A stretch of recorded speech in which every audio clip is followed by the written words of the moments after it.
Air force base ఇది అలాస్కాలోని యాంకరేజ్లో ఉంది ఈ ప్లేస్కి పుతిన్ ఫస్ట్ విజిట్ చేస్తున్నాడు 2022 తర్వాత. ఇప్పుడు ఫస్ట్ టైం అయినా వెస్టర్న్కి సంబంధించిన వెస్టర్న్ కంట్రీస్కి సంబంధించి ఆ వార్ స్టార్ట్ అయిన తర్వాత ఇప్పుడే రావడం ఫస్ట్ టైం. సో దీనికి ఆ ప్రాముఖ్యత ఉంది. దాని తర్వాత ట్రంప్ ఒక వార్నింగ్ని కూడా ఇచ్చాడు. మళ్ళీ ఏమంటే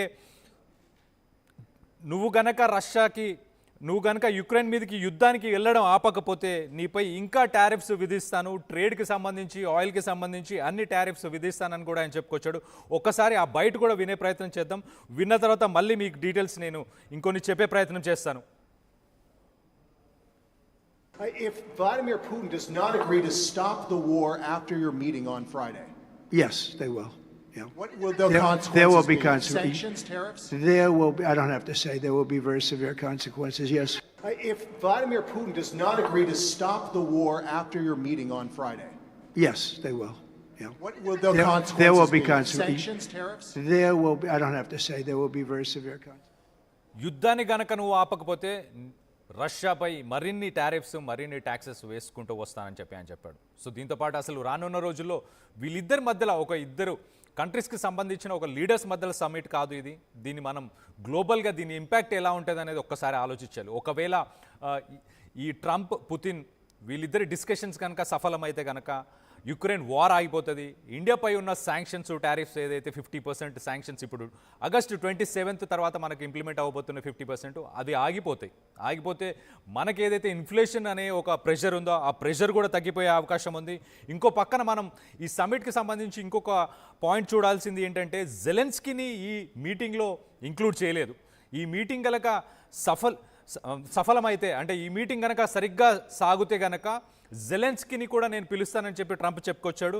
సో మరి ఈ మీటింగ్ కనుక కరెక్ట్గా ముందుకెళ్తే నెక్స్ట్ జెలెన్స్కీని కూడా ఇంక్లూడ్ చేసి టెరిటోరియల్ స్వాప్ అంటే రెండు దేశాలకి సంబంధించి కొన్ని ప్రదేశాలని ఎక్స్చేంజ్ చేసుకుందామన్న ఆలోచన ట్రంప్కి ఉంది, ఎక్స్చేంజ్ చేయాలన్న ఆలోచన ట్రంప్కి ఉంది. కానీ జెలెన్స్కీకి మాత్రం అలా ఏ ప్రదేశాలని కూడా ఎక్స్చేంజ్ చేసుకోవాలని జెలెన్స్కీకి లేదు. యూరోపియన్ యూనియన్ కూడా దాన్నే స్ట్రాంగ్గా మద్దతిస్తుంది.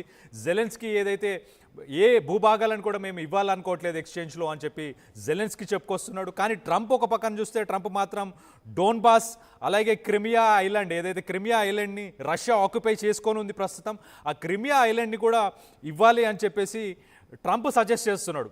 జెలెన్స్కీ యూరోపియన్ యూనియన్ వీళ్ళిద్దరు మాత్రం దీనికి ఎగనెస్ట్గా ఉన్నారు. మరి ఈ ఫస్ట్ డే ఈ మీటింగ్ సరిగ్గా జరిగితే మరి నెక్స్ట్ డేకి నెక్స్ట్ మీటింగ్కి ఏదైతే ఉందో ఈ టెరిటోరియల్ స్వాప్ ఈ భూభాగాలు ఏవైతే ఎక్స్చేంజ్ చేసుకోవాలనుకుంటున్నారో దానికి మరి జెలెన్స్కీని పిలుస్తారా, అప్పుడు ఏం జరుగుతుందని చూడాలి. ఒక్కసారి గ్లోబల్గా ఈ మీటింగ్కి సంబంధించి ఎలాంటి ఇంపాక్ట్ ఉంటుంది అనేది ఒక్కసారి చూసే ప్రయత్నం చేద్దాం.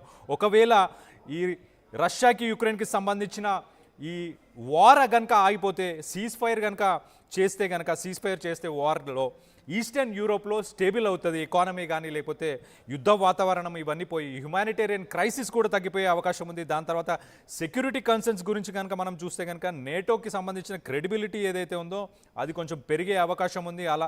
అలాగే ఈ పీస్ డీల్తోని యుక్రెయిన్కి సంబంధించి వాళ్ళ భూభాగాలన్నీ కూడా సురక్షితంగా ఉంటే అక్కడ హ్యుమానిటేరియన్ క్రైసిస్ ఏదైతే ఉందో అది కూడా తొలగిపోతుంది. ఇండియాకి ఎలా ఇంపాక్ట్ ఉంటుంది ఒకవేళ ట్రంప్ పుతిన్కి సంబంధించిన మీటింగ్ కనుక సక్సెస్ అవుతే కనుక ఇండియాకి ఎలాంటి ఇంపాక్ట్ ఉంటుంది అనేది ఒక్కసారి చూసే ప్రయత్నం చేద్దాం.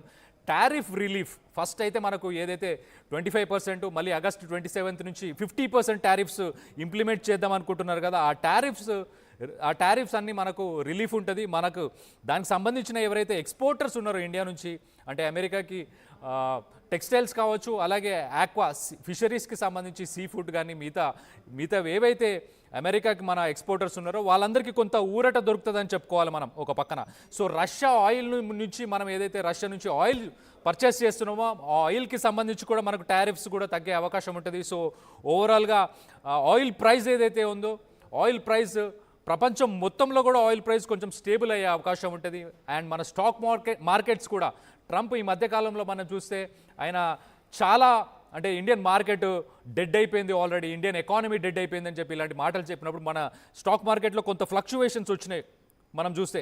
ఆ ఫ్లక్చువేషన్స్ కూడా ఇప్పుడు రానున్న రోజుల్లో స్టెబిలైజ్ అయ్యే అవకాశం ఉంది. ఈ మీటింగ్ కనుక సక్సెస్ అవుతే మనకి ఇలాంటి చేంజెస్ వస్తాయి. దాంతోపాటు డిప్లొమాటిక్గా మనం మాస్కో అలాగే వాషింగ్టన్ రెండిటికి, అమెరికాకి అలాగే రష్యాకి రెండింటి మధ్యలో మనం ఒక మీడియేటర్గా కూడా మనం రానున్న రోజుల్లో మనం వ్యవహరించవచ్చు. అలాంటి ఒక ఆప్షన్ కూడా ఉంటుంది ఈ మీటింగ్ సక్సెస్ అవుతే. దాని తర్వాత గ్లోబల్గా అసలు దీని ఇంపాక్ట్ ఎలా ఉంటుంది గ్లోబల్గా అనేది కూడా ఒకసారి చూసే ప్రయత్నం చేద్దాం. శాంక్షన్స్ కనుక తీసేస్తే, ఈ మీటింగ్ సక్సెస్ఫుల్గా ముందుకెళ్ళిన తర్వాత శాంక్షన్స్ కనుక తీసేస్తే రష్యాకు సంబంధించి బ్యాంకింగ్స్ సంబంధించి ఏవైతే ఉన్నాయో అవన్నీ లావాదేవీలన్నీ ఓపెన్ అవుతాయి. అలాగే షిప్పింగ్ ఛానల్స్ ఏవైతే ఉన్నాయో రష్యాకి సంబంధించి అవన్నీ కూడా ఓపెన్ అవుతాయి. దాంతో గ్లోబల్ ట్రేడ్ ఏదైతే ఉందో గ్లోబల్ ట్రేడ్ కూడా ఇంక్రీజ్ అవుతుంది. గ్లోబల్ ట్రేడ్ ఇంక్రీజ్ అయ్యే అవకాశం ఉంటుంది. అలాగే ఏదైతే పవర్ ఇంబ్యాలెన్స్ ఉందో ప్రస్తుతానికి, ఒక యుద్ధ వాతావరణం ఏదైతే ఉందో అదంతా కూడా బ్యాలెన్స్ అయ్యే అవకాశం ఉంటుంది. గ్లోబల్గా అయితే ఇలాంటి ఎఫెక్ట్ ఉంటుంది. సో ఓవరాల్గా మనం చూసుకుంటే కనుక యుక్రెయిన్కి సంబంధించిన కొన్ని భూభాగాలను మాత్రం స్వాప్ చేయాలని చెప్పి ట్రంప్ చెప్తున్నాడు. దానికి ఎగనెస్ట్గా యూరోపియన్ యూనియన్, దాంతోపాటు అలాగే జెలెన్స్కీ కూడా దీనికి ఎగనెస్ట్గా ఉన్నాడు. జెలెన్స్కీని ఇన్వాల్వ్ చేయకుండా ఈ సమ్మిట్ జరిగితే దాని ఎఫెక్ట్స్ జెలెన్స్కీకి పాజిటివ్గా ఉండకపోవచ్చు అని చెప్పి ఒక వాదన ఉంది. మరి ఫస్ట్ మీటింగ్ తొందరలో జరుగుతుంది. ఆ ఫస్ట్ మీటింగ్ ఎలా జరుగుతుంది ఏంటి, 2022 తర్వాత పుతిన్ ట్రంప్ వీళ్ళిద్దరు ఫస్ట్ టైం, అంటే రష్యా యుక్రెయిన్ వార్ స్టార్ట్ అయిపోయిన తర్వాత ఫస్ట్ టైం వీళ్ళిద్దరు కలిసి కూర్చొని మాట్లాడబోతున్నారు. ఈ మీటింగ్ మరి సామరస్యంగా కూల్గా ఏమన్నా ఈ మీటింగ్ ముందుకెళ్తే కనుక బాగుంటుంది, ఇండియాకు కూడా బాగుంటుంది, అలాగే వరల్డ్ కంట్రీస్కి కూడా బాగుంటుంది అని చెప్పేసి మనకు తెలుస్తుంది. మళ్ళీ ఒకసారి మీకు అసలు ఈ లొకేషన్కి ఉన్న ప్రాముఖ్యత ఏంటనేది ఒక్కసారి చెప్పే ప్రయత్నం చేస్తాను. అలాస్కాలో ఈ మీటింగ్ చేస్తున్నారు. అలాస్కాలోని యాంకరేజ్ అని అక్కడ ఎల్మెండార్ఫ్ ఎయిర్ ఫోర్స్ బేస్ అని చెప్పి ఒక ఎయిర్ ఫోర్స్ బేస్ ఉంది. అక్కడ ఈ మీటింగ్ జరుగుతుంది. ఈ మీటింగ్కి ఈ ప్లేస్కి ఉన్న ప్రాముఖ్యత ఏంటంటే 158 సంవత్సరాల క్రితం రష్యా ఈ అలాస్కా అనే ఏరియా మొత్తాన్ని, ఈ పార్ట్ మొత్తాన్ని $7.2 మిలియన్ అమెరికాకి అమ్మారు రష్యా వాళ్ళు. సో ఆ అమెరికాకి అమ్మిన అలాస్కాలోనే ఈ మీటింగ్ ఉంటుంది. ఆ మీటింగ్కి ఉన్న ఈ లొకేషన్కి ఉన్న ప్రాముఖ్యత అది. దాని తర్వాత మనం చూస్తే పుతిన్కి సంబంధించి ట్రంప్ ఒక వార్నింగ్ కూడా ఇస్తున్నారు. ఏంటంటే నువ్వు గనక వార్ని కనుక ఆపకపోతే ఖచ్చితంగా కాన్సిక్వెన్సెస్ని ఫేస్ చేస్తావు రానున్న రోజుల్లో.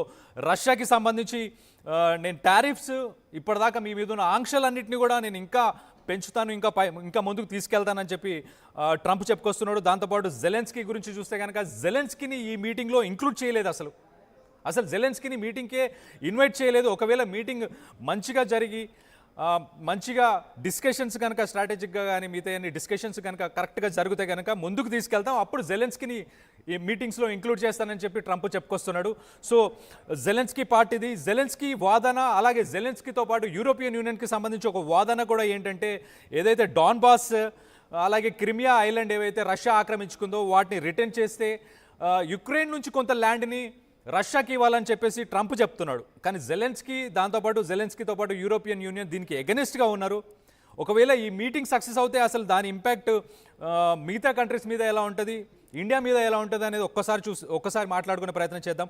ఒకవేళ సీజ్ ఫైర్ చేస్తే కనుక యూరోపియన్ యూనియన్లోనే యుక్రెయిన్ ఉంది కాబట్టి యూరోపియన్ యూనియన్లో హ్యుమానిటేరియన్ క్రైసిస్ అనేది లేకుండా పోతుంది, కొంచెం ఎకానమీ కూడా స్టేబుల్ అయ్యే అవకాశం ఉంది.